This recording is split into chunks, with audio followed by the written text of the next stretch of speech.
ଆଜି ଆମେ ପଢିବା ଅଙ୍ଗନବାଡିରେ ପଚରାଯାଇଥିବା ଗତ ବର୍ଷର ପ୍ରଶ୍ନ ହଉଛି ବ୍ରହ୍ମା, ବିଷ୍ଣୁ ଆଉ ମହେଶ୍ୱର ଲେଖିବା ପାଇଁ। କେମିତି ଲେଖିବେ?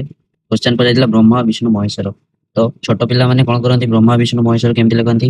ବହୁତ ପିଲା ଅଛନ୍ତି ଭୁଲ କରିଦିଅନ୍ତି, ଏହାକୁ ବ୍ରହ୍ମା, ବିଷ୍ଣୁ, ମହେଶ୍ୱର। ଛୋଟ ପିଲାମାନେ କଣ କରନ୍ତି ନା, ସେମାନେ ବହୁତ ଟାଇମରେ ବହୁତ ପ୍ରକାରର ଭୁଲ କରିଥାନ୍ତି। ଯେମିତିକି ପିଲାମାନେ ଏମିତି ଶୁରୁ କରିଦିଅନ୍ତି, ବାମରୁ ଡାହାଣକୁ ଗୋଲ ବୁଲେଇ ଦେବେ।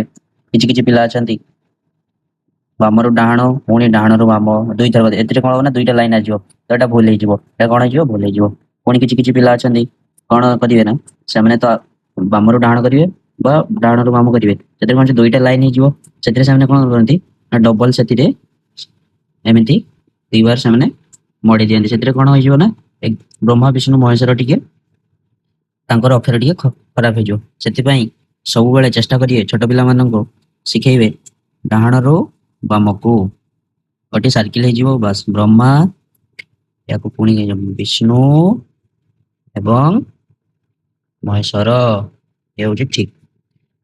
ଏହା ଆମର ପ୍ରଶ୍ନ ଥିଲା, ବ୍ରହ୍ମା, ବିଷ୍ଣୁ, ମହେଶ୍ୱର କେମିତି ଲେଖିବେ? ଛୋଟ ପିଲାମାନେ କଣ କରନ୍ତି ନା, ଏଇଭଳି ଲେଖିଲେ ତାଙ୍କର ଭୁଲ ହେଇଯିବ, ତ ଏଥିରେ ତାଙ୍କୁ ମାର୍କ ମିଳିବ ନାହିଁ। ତ ସଠିକ ଉତ୍ତର ହଉଛି ସେମାନଙ୍କୁ ଏଇଭଳି ଲେଖିବାକୁ ପଡିବ, ଆଉ ସେମାନେ ଆରାମରେ 1 ମାର୍କ ପାଇଯିବେ।